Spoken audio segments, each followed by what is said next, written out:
Shalom, selamat sore ibu-ibu yang dikasihi Tuhan. Senang dapat berjumpa kembali dengan ibu-ibu dalam renungan pada sore hari ini. Sebelum kita mendengarkan firman Tuhan, mari kita satu di dalam doa. Mari kita berdoa. Bapa kami yang di surga, kami datang di hadapan hadirat-Mu Tuhan. Kami sungguh bersyukur untuk kasih-Mu, kebaikan-Mu, kesetiaan-Mu yang tiada pernah berkesudahan dalam hidup kami. Bila kami ada sampai saat ini, semua karena kasih dan kebaikan Tuhan. Dan kami juga bersyukur Tuhan, ada waktu bagi kami untuk kami boleh bersama-sama mendengarkan firman Tuhan pada sore hari ini. Biarlah Tuhan tolong kami, supaya kami boleh mengerti firman Tuhan, dan tolong kami Tuhan, untuk kami boleh melakukan firman Tuhan di dalam kehidupan kami hari lepas hari. Dalam nama Tuhan Yesus kami berdoa. Amin. Ibu-ibu yang dikasihi Tuhan, firman Tuhan pada sore hari ini dari Yesaya pasal 49 ayat yang ke-14 sampai ayat yang ke-16. Demikianlah firman Tuhan. Sion berkata, Tuhan telah meninggalkan aku dan Tuhanku telah melupakan aku. Dapatkah seorang perempuan melupakan bayinya sehingga ia tidak menyayangi anak dari kandungannya? Sekalipun dia melupakannya, aku tidak akan melupakan engkau. Lihat, aku telah melukiskan engkau di telapak tanganku. Tembok-tembokmu tetap di ruang mataku. Ibu-ibu yang dikasihi oleh Tuhan Yesus Kristus, sore hari ini kita akan bersama-sama merenungkan firman Tuhan dengan tema Tuhan mengingat umatnya. Ibu-ibu yang dikasihi oleh Tuhan Yesus Kristus, ketika manusia berada dalam kesedihan, kesusahan, dan dalam situasi yang sulit yang dihadapi di dalam kehidupannya, maka ada kalanya manusia akan berpikir bahwa Tuhan telah melupakannya, atau Tuhan tidak mengingatnya, sehingga Tuhan tidak lagi peduli dengan pergumulan, dengan kesusahan yang sedang dialaminya. Dan hal ini pun dialami oleh bangsa Yehuda dalam bacaan kita. Mereka juga mengalami kesusahan. Ketika mereka mengalami kesusahan, ketika mereka mengalami penindasan di dalam pembuangan, mereka berkata bahwa Tuhan telah melupakan kita. Tuhan telah meninggalkan kita. Oleh karena itu, sebagai tawanan di negeri asing yaitu Babel, mereka mengambil kesimpulan bahwa itu merupakan suatu bukti Tuhan telah melupakan mereka. Tuhan tidak lagi mengasihi mereka. Padahal hal tersebut sebagai bukti kasih Allah yang besar kepada mereka, supaya dengan demikian mereka bertobat dan kembali kepada Allah. Ibu-ibu yang dikasihi Tuhan, sesungguhnya pembuangan ke Babel merupakan cinta kasih Allah yang besar. Pembuangan ke Babel bukan berarti bahwa Tuhan telah melupakan umat yang dikasihinya. Pembuangan ke Babel bukan berarti bahwa Allah berhenti mengasihi umat yang dikasihinya. Namun semua itu karena ketidaktaatan mereka kepada Tuhan. Oleh karena itu Tuhan mengizinkan mereka ditawan oleh bangsa Babel, bangsa yang tidak mengenal Allah. Dan akhirnya mereka dibawa ke Babel. Tujuannya adalah supaya Tuhan mau mendidik mereka, agar mereka kembali menjadi umat yang hidup di dalam kasih, hidup di dalam ketaatan, hidup di dalam kesetiaan kepada Tuhan. Ibu-ibu yang dikasihi Tuhan, yang menarik adalah sebelum umat yang dikasihinya ini masuk di dalam pembuangan ke Babel, Tuhan telah memberitahukan kepada mereka bahwa oleh karena ketidaktaatan mereka, maka mereka akan masuk di dalam pembuangan sebagai penghukuman Tuhan, sebagai disiplin Tuhan bagi mereka. Dan Tuhan telah memberitahukan mereka bahwa 70 tahun lamanya mereka akan berada di dalam pembuangan. Dan setelah 70 tahun, maka Tuhan akan membawa mereka kembali ke Yerusalem. Ibu-ibu yang dikasihi oleh Tuhan Yesus Kristus, lalu bagaimanakah respon Tuhan ketika ia mendengar umat yang dikasihinya berkata bahwa ia telah melupakan mereka, ia telah meninggalkan mereka? Di dalam ayat 15 tadi dikatakan bahwa dapatkah seorang perempuan melupakan bayinya sehingga ia tidak menyayangi anak dari kandungannya. Sekalipun dia melupakannya, aku tidak akan melupakan engkau.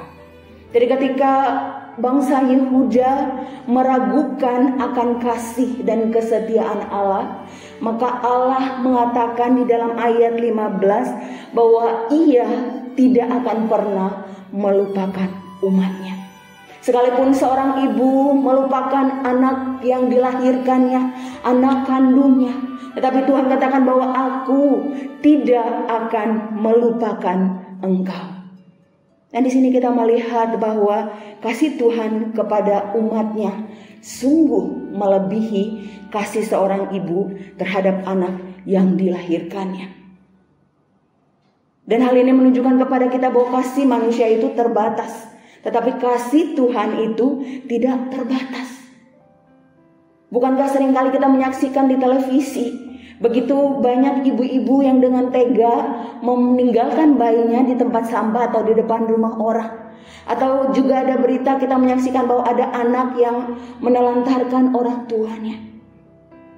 Dan firman Tuhan katakan bahwa sekalipun seorang ibu melupakan anaknya, tetapi aku tidak akan pernah melupakan umat yang kukasihi. Ibu-ibu yang dikasihi oleh Tuhan Yesus Kristus, di sini kita melihat bahwa kasih Allah begitu besar kepada umatnya.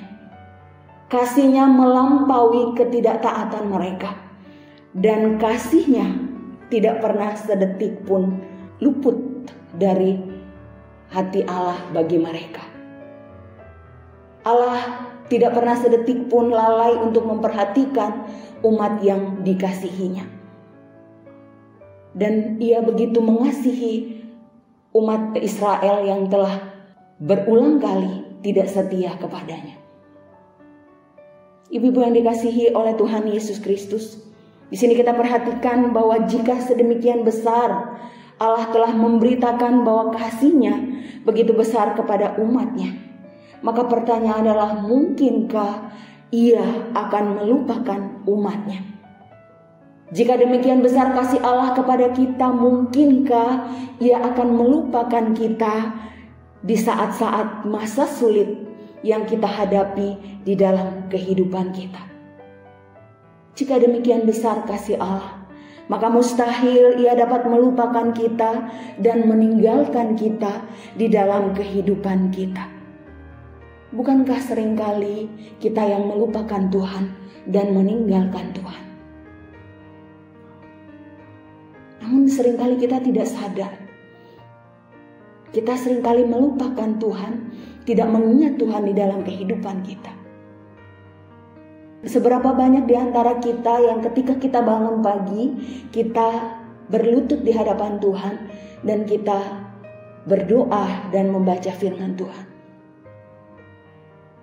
Seberapa banyak di antara kita yang menjaga waktu-waktu teduh kita bersama dengan Tuhan dan menjaga waktu-waktu ibadah kita bersama dengan Tuhan? Ataukah kita sibuk dengan kesibukan kita sebagai ibu di dalam mengurus anak-anak, di dalam mengurus rumah tangga, sehingga tidak ada lagi waktu bagi kita untuk kita berelasi dengan Tuhan? Ibu-ibu yang dikasihi oleh Tuhan Yesus Kristus, firman Tuhan mengingatkan kita bahwa bagaimanapun situasi yang kita hadapi di dalam kehidupan kita, Allah mengasihi kita. Dia memperhatikan kita. Dia mengawasi kita dengan penuh kasih dan kelembutan. Dan Dia berjanji, Ia tidak pernah melupakan kita dan meninggalkan kita. Lalu apakah bukti kasih Allah kepada kita umatnya? Ayat 16 firman Tuhan berkata, lihat, aku telah melukiskan engkau di telapak tanganku. Jadi di dalam ayat 16 ini Allah hendak menyatakan pada bangsa Israel bahwa sekalipun mereka berada di dalam kesusahan, sekalipun mereka berada di dalam penindasan di tengah bangsa yang tidak mengenal Allah, namun Tuhan tetap mengingat mereka. Di hati Tuhan terlukis umat yang dikasihinya, sehingga tidak akan sampai selama-lamanya Tuhan membiarkan mereka hidup di dalam penderitaan. Tetapi sesuai janjinya bahwa sesuai dengan waktu yang telah ditentukan Allah, maka Ia akan bertindak memulihkan umatnya, dan umatnya akan menyaksikan betapa besar kasih Allah bagi mereka dengan menepati janji-janjinya. Sebagaimana yang dituliskan di dalam ayat 19 sampai ayat 25. Ibu-ibu yang dikasihi oleh Tuhan Yesus Kristus, dari bagian firman Tuhan hari ini kita belajar 3 hal. Yang pertama, apapun situasi hidup yang kita alami, Tuhan tetap mengasihi kita, Tuhan tetap mengingat kita, dan tidak pernah sedetik pun Ia melupakan kita. Hal yang kedua, terkadang Tuhan mengizinkan kita berada dalam kesusahan agar membentuk kita menjadi umat Tuhan, menjadi anak-anak Tuhan yang hidup dalam ketaatan dan kesetiaan kepada Tuhan. Dan yang ketiga, dari firman Tuhan ini kita juga belajar bahwa tidak untuk selama-lamanya Tuhan membiarkan kita berada dalam kesusahan. Pada waktu Tuhan akan memulihkan kita. Ibu-ibu yang dikasihi oleh Tuhan Yesus Kristus, adakah saat ini atau pernahkah di dalam menjalani hidup ini kita merasa Tuhan melupakan kita dan meninggalkan kita, sehingga hal itu membuat kita meragukan akan kuasa, kasih, dan kesetiaan Allah di dalam kehidupan kita? Ketika perasaan dilupakan, ketika perasaan ditinggalkan, ketika perasaan tidak dipedulikan, tidak dikasihi, menguasai kita, maka ingatlah senantiasa bahwa kasih, kuasa, dan kesetiaan Allah tidak pernah berubah. Ratapan 3 ayat 22-23 firman Tuhan berkata, tak berkesudahan kasih setia Tuhan, tak habis-habisnya rahmat-Mu, selalu baru tiap pagi, besar kesetiaan-Mu. Ibu-ibu yang terkasih, kita bisa saja melupakan Tuhan dan meninggalkan Tuhan. Bahkan mungkin tanpa sadar seringkali kita melakukan hal ini. Namun demikian, percayalah bahwa Tuhan tidak pernah sedetik pun melupakan kita dan meninggalkan kita. Ia selalu mengingat kita, Ia selalu mengasihi kita, Ia selalu memperhatikan kita, Ia selalu mempedulikan kita, dan Ia selalu ada bagi kita di dalam segala situasi dan kondisi kehidupan kita. Karena itu marilah kita tetap percaya dan berharap kepada Tuhan. Marilah kita tetap mengandalkan Tuhan di dalam segala situasi dan kondisi yang kita alami di dalam kehidupan kita hari lepas hari. Tuhan kiranya menolong kita untuk senantiasa hidup di dalam iman dan pengharapan kepada Tuhan. Amin. Mari kita berdoa. Bapa, kami datang di hadapan hadirat-Mu Tuhan. Kami sungguh bersyukur untuk firman-Mu pada sore hari ini yang kembali mengingatkan kami akan betapa besar kasih Allah di dalam kehidupan kami. Ampuni kami Tuhan ketika di dalam kesusahan kami seringkali mengambil kesimpulan sendiri bahwa Tuhan melupakan kami, Tuhan meninggalkan kami dan tidak peduli dengan kesusahan yang kami alami. Tapi firman Tuhan mengingatkan kami bahwa apapun situasi kami, Tuhan selalu ada, Tuhan peduli, dan Tuhan selalu mengingat kami Tuhan. Terima kasih Tuhan untuk firman Tuhan. Tolonglah kami untuk kami boleh melakukan firman-Mu di dalam kehidupan kami. Berkati ibu-ibu dalam segala kehidupan, dalam tugas dan tanggung jawab, baik sebagai istri, sebagai ibu, sebagai popo, sebagai mertua. Biarlah Tuhan Engkau yang menolong ya Bapa. Tuhan Engkau yang berikan kami kekuatan hikmat untuk melakukan setiap tugas dan tanggung jawab di dalam kehidupan kami. Dan tolong kami Tuhan untuk kami boleh terus menjadi teladan iman bagi keluarga, bagi saudara, dan bagi setiap orang yang kami jumpai. Dalam nama Tuhan Yesus kami berdoa dan kami mengucap syukur. Amin.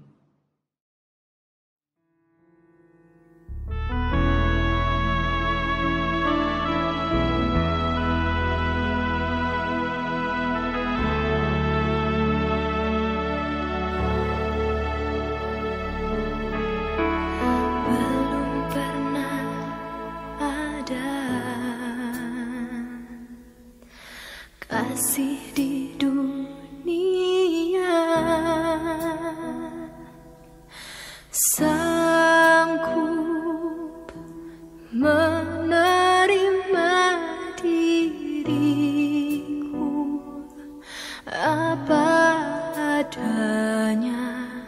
selain kasih-Mu, Yesus.